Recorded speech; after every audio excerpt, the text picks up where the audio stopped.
If you've ever communicated with somebody, let's say customer service or even a waitress or a waiter, somebody, maybe even an employee of a retail shop or store that you visited, and you can just sense that they hate their job, right? That they don't want to be at work, but what? We happen to be the person relying on that individual to do something that we need them to do, whether it's ring us up, whether it's to give us a discount, whether it's to help us find a particular product, whether it's to accept a refund, whatever it is, we are almost at their mercy because we need them to do something that we want, right? In order for us to achieve our goal.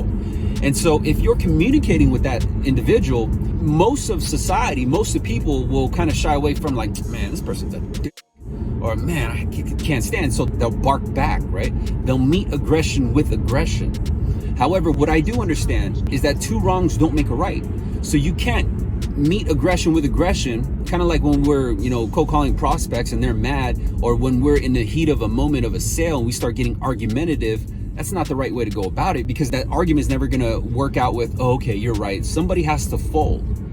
And in order for you to get your approval, you usually have to have enough awareness to understand that your ego could get in the way of you getting what you want. So if you have enough awareness and enough kind of humility, right, in order to understand that you don't need to be the strongest one, you don't need to be, the alpha in order to get what you want, you need to adapt to their frequency. So how would you do that to somebody that's negative?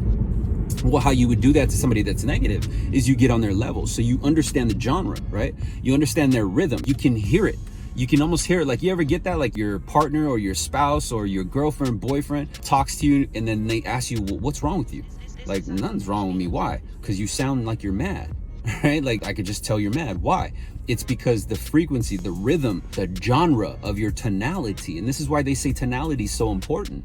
And so if you can sense through the tonality and the body language that person is on a wavelength of anger, then you can actually adapt to that frequency. So if I was going to Jim and Jim was angry and I needed Jim's approval, I'm going to get on Jim's wavelength by simply identifying that he's in a frequency of anger and aggression. So how would I do that? Do I meet him with anger and aggression? No, you side with him. And so I would be like, hey, Jim, I don't know how you do this, man. I work in the same industry as you, Jim, and I deal with a lot of people every day. How you do this, you have to have literally the patience of a monk. So bless you. I can only imagine how eager you are to go home, right?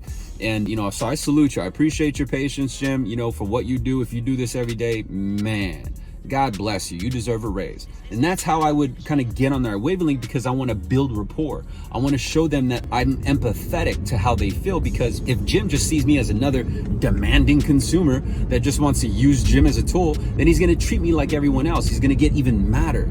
However, if I'm the one that relates to him and let him know that we work someone in the same role, or we do the same thing and we deal with stupids every day, right? And you kind of just say that, like, man, I can't believe you have the patience to go through this. Some of the people are amazing, Jim.